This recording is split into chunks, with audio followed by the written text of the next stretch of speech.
خوش آمدید۔ آج ہم ان مواد کا جائزہ لے رہے ہیں جو ہمیں ملے ہیں، اور ان کا مرکز ہے قدیم یونان کی وہ مشہور کہانی پینڈورا اور اس کے کیا کہتے ہیں پراسرار ڈبے۔ جی ہمارا مقصد صرف کہانی دہرانا نہیں، بلکہ ان تحریروں اور نوٹس کو گہرائی سے دیکھنا ہے، سمجھنا ہے کہ ان میں کیا اہم نکات ہیں، کیا سبق پوشیدہ ہیں۔ بالکل۔ قدیم یونانی دیومالا وہ تو ایک پوری الگ ہی دنیا ہے نا؟ دیوتا، انسان، ان کے آپس کے بڑے پیچیدہ تعلقات۔ صحیح۔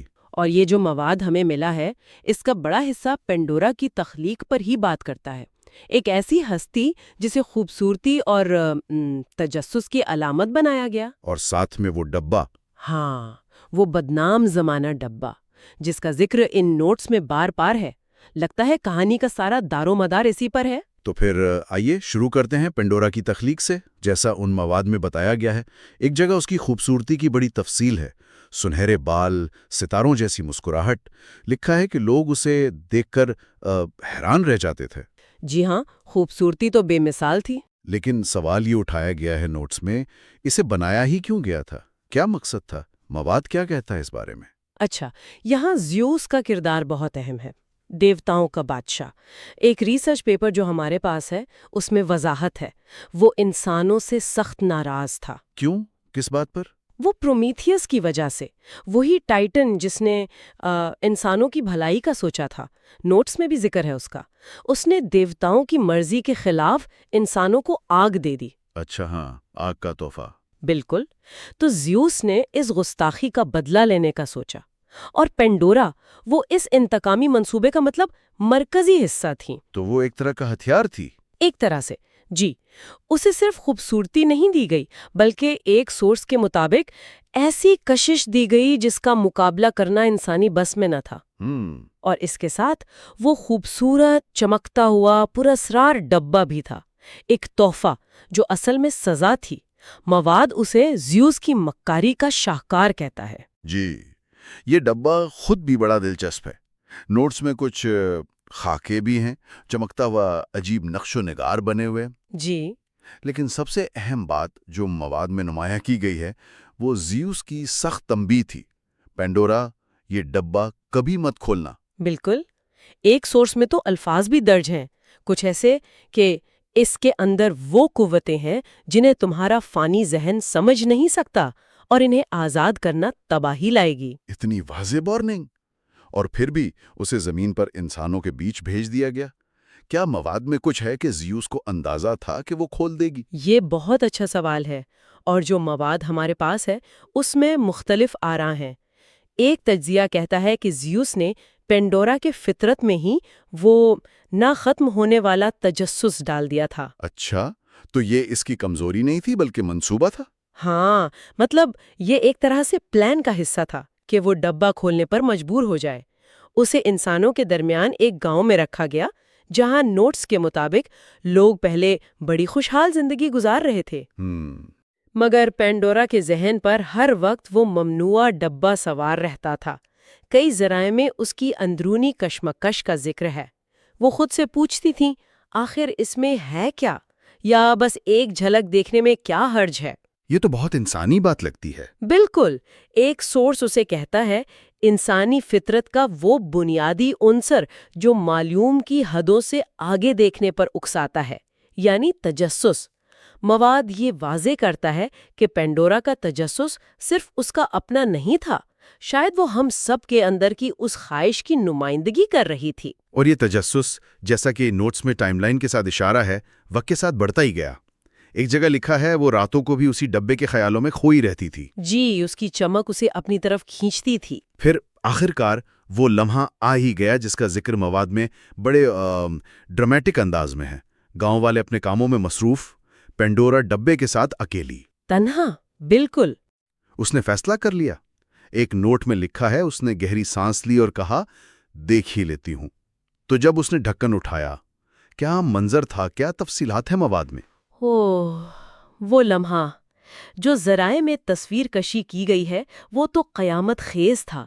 جیسے ہی ڈھکن کھلا، ایک زوردار گونجتی ہوئی آواز آئی۔ آواز؟ جی، اور ڈبے سے سیاہی مائل دھواں وہ تیزی سے باہر نکلا۔ ایک سورس اسے روحوں کی چیخوں جیسا کہتا ہے۔ خدایا! یہ دھواں پھر عجیب خوفناک شکلوں میں بدل گیا۔ ایک ٹیکسٹ میں وضاحت ہے کہ یہ معمولی دھواں نہیں تھا، یہ دنیا کی تمام برائیاں تھیں، بیماریاں، غم، نفرت، حسد، ہر قسم کی مشکلات، تکلیفیں، سب کچھ ایک ساتھ؟ جی۔ ایک سورس میں انہیں چھوٹے پر والے کیڑوں سے تشبیہ دی ہے جو فوراً ہوا میں پھیل گئے اور دیکھتے ہی دیکھتے پورے گاؤں کو اپنی لپیٹ میں لے لیا۔ اوہ! لوگ جو کچھ دیر پہلے، جیسا ایک نوٹ میں ذکر ہے، گیت گا رہے تھے اور ہنس کھیل رہے تھے، اچانک بیمار پڑنے لگے۔ ان کے چہروں سے مسکراہٹیں غائب ہو گئیں، زندگی ایک دم مشکل اور اذیت ناک بن گئی۔ یہ تبدیلی تو بہت تیزی سے آئی ہوگی۔ ہاں، مواد میں اسی بات پر زور ہے کہ یہ پلک جھپکنے میں ہوا۔ چند لمحوں میں خوشی کی جگہ دکھ اور تکلیف نے لے لی۔ اور پینڈورا؟ اس کا اپنا رد عمل کیا تھا؟ وہ تو یقیناً ڈر گئی ہوگی۔ شدید خوفزدہ، ذرائع اس پر متفق ہیں۔ اسے فوراً اپنی غلطی کی سنگینی کا احساس ہو گیا۔ اس نے جلدی سے ڈبے کا ڈھکن بند کر دیا، لیکن دیر ہو چکی تھی۔ بالکل، جیسا ایک سورس کہتا ہے، تب تک بہت دیر ہو چکی تھی۔ ساری برائیاں پہلے ہی آزاد ہو کر دنیا میں پھیل چکی تھیں۔ یہاں ایک دلچسپ نقطہ جو مواد میں ابھارا گیا ہے وہ یہ ہے کہ یہ تبدیلی کتنی اچانک اور مکمل تھی۔ ایک لمحے میں جنت، اگلے ہی لمحے جہنم۔ صحیح۔ مواد بتاتا ہے کہ پینڈورا پشیمانی اور خوف سے وہیں ڈبے کے پاس زمین پر بیٹھ کر رونے لگی۔ اسے احساس تھا کہ اس کے ایک عمل نے، اس کے تجسس نے کتنی بڑی تباہی مچا دی ہے۔ ایک نوٹ میں یہ بھی تھا کہ وہ خود کو کوس رہی تھی۔ جی بالکل۔ یہ تو واقعی بہت مایوس کن صورتحال تھی۔ سب کچھ ختم اور وجہ وہ خود۔ لیکن کہانی یہاں ختم نہیں ہوتی، جیسا کہ مواد کا اگلا حصہ بتاتا ہے۔ جی نہیں۔ یہاں سے بات واقعی دلچسپ ہو جاتی ہے۔ جب پینڈورا مایوسی میں بیٹھی تھی، ایک سورس کہتا ہے عاشقوں کے درمیان اسے بند ڈبے کے اندر سے ایک بہت ہلکی مدھم سی آواز آئی۔ ہاں، ایک ایسی آواز جو پہلے کی خوفناک آوازوں سے بالکل مختلف تھی۔ کیسی آواز تھی وہ؟ اچھا، اس پہ ذرائع میں تھوڑا فرق ہے۔ ایک جگہ اسے گھنٹی کی کھنکھناہٹ جیسا کہا گیا ہے، دوسری جگہ ایک نرم سرگوشی۔ اس مدھم آواز نے پینڈورا کو حیران کیا اور شاید ایک عجیب سی ہمت بھی۔ اس نے ہچکچاتے ہوئے، ڈرتے ڈرتے دوبارہ ڈبے کا ڈھکن کھولا۔ دوبارہ؟ اسے ڈر نہیں لگا؟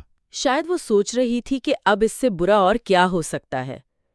لیکن اس بار جو چیز باہر آئی وہ سیاہی یا خوفناک شکل نہیں تھی۔ تو پھر کیا تھا؟ مواد میں اسے ایک چھوٹی سی ٹمٹماتی ہوئی روشنی کہا گیا ہے۔ ایک اور سورس اسے سنہرے پروں والا ایک ننھا پرندہ بتاتا ہے۔ یہ امید تھی، ایلپس، جیسا کہ قدیم یونانی نام تھا۔ امید۔ تمام برائیوں کے نکل جانے کے بعد ڈبے میں صرف امید باقی رہ گئی تھی، اور پھر وہ بھی باہر آ گئی۔ جی۔ اس کا کیا مطلب تھا؟ خاص طور پر ان مواد کے حوالے سے جو ہم دیکھ رہے ہیں، اس امید نے کیا کردار ادا کیا؟ امید نے فوراً اپنا کام شروع کر دیا۔ نوٹس میں اس کی تفصیل ہے۔ جہاں جہاں بیماری، غم اور مشکلات تھیں، امید نے ایک مرہم کا کام کیا۔ اچھا، اس نے برائیوں کو ختم کر دیا؟ نہیں، ختم تو نہیں کر سکی، لیکن اس نے لوگوں کے دلوں کو تسکین دی، حوصلہ بخشا۔ ایک سورس کہتا ہے یہ اندھیرے میں ایک چراغ کی طرح تھی۔ اس نے لوگوں کا نقطہ نظر بدلا۔ انہوں نے سمجھا کہ ہاں، زندگی اب مشکل ضرور ہے، مصیبتیں ہیں، تکلیفیں ہیں، لیکن جب تک امید ہے وہ ہمت نہیں ہار سکتے، وہ آگے بڑھ سکتے ہیں۔ تو یہ ایک طرح سے توازن قائم کرنے والی قوت تھی۔ بالکل۔ ایک تجزیاتی مضمون میں لکھا ہے کہ امید نے انسانیت کو مکمل مایوسی سے بچایا۔ یہ وہ قوت تھی جس نے انہیں جینے اور مقابلہ کرنے کی وجہ دی۔ تو پینڈورا کی کہانی، جیسا یہ مواد پیش کرتے ہیں، صرف تباہی کی داستان نہیں بلکہ اس کے بعد آنے والی امید کی بھی ہے۔ جی ہاں، دونوں پہلو ہیں۔ یہ کہانی کس طرح پھیلی؟ لوگوں نے اس سے کیا سبق لیے؟ کیا پینڈورا نے خود اپنی غلطی سے کچھ سیکھا؟ مواد میں اس کے ورثے کے بارے میں کیا خاص باتیں ہیں؟ آپ کے ذرائع بتاتے ہیں کہ یہ کہانی نسل در نسل چلتی رہی۔ لوگ سنتے تھے کہ کس طرح ایک عورت کے تجسس نے دنیا میں مشکلات لائیں۔ ہاں، لیکن ساتھ ہی یہ بھی سیکھتے تھے کہ اسی ڈبے سے امید بھی نکلی جس نے انسانوں کو صبر اور ہمت دی۔ تو پینڈورا نے سیکھا؟ بالکل۔ ایک سورس کے مطابق وہ بعد کی زندگی میں لوگوں کو سمجھاتی رہیں کہ تجسس بذات خود برا نہیں، لیکن اس پر عمل کرنے سے پہلے سوچ بچار اور احتیاط ضروری ہے۔ اچھا، یہ اہم نقطہ ہے۔ جی، اور نوٹس میں یہ خاص طور پر ذکر ہے کہ بچے یہ کہانی سنتے تھے اور سیکھتے تھے کہ حالات کتنے ہی مشکل کیوں نہ ہو، امید کا دامن نہیں چھوڑنا چاہیے۔ ایک سورس نے تو اسے امید کی پہلی محافظ بھی کہا ہے۔ جی ہاں، یہ بھی ایک تعبیر ہے۔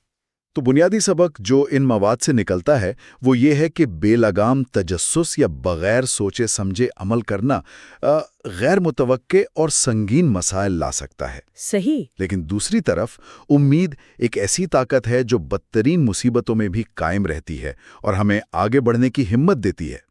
یہ دونوں پہلو اسی ڈبے سے جڑے ہیں۔ بالکل صحیح کہا۔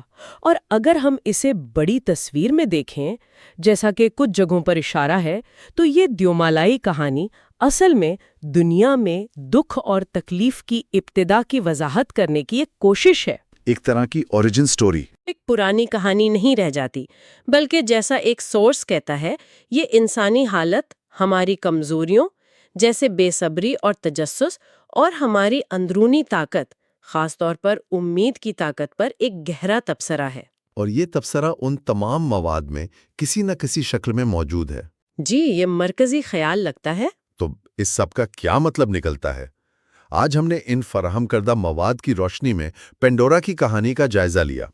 اس کی تخلیق جو سزا تھی وہ ممنوعہ ڈبہ، اس کا تجسس جس نے برائیوں کو آزاد کیا، اور پھر آخر میں امید کا ظہور۔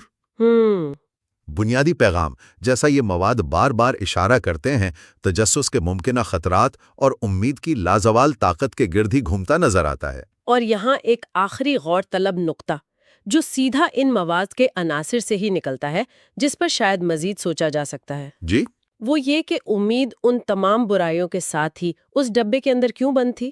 ہاں، یہ ایک عجیب بات ہے۔ ذرائع اس کا واضح جواب نہیں دیتے، لیکن یہ سوال اٹھاتے ہیں، کیا اس کا مطلب یہ ہے کہ امید کا وجود ہی مشکلات اور تکلیفوں سے جڑا ہے؟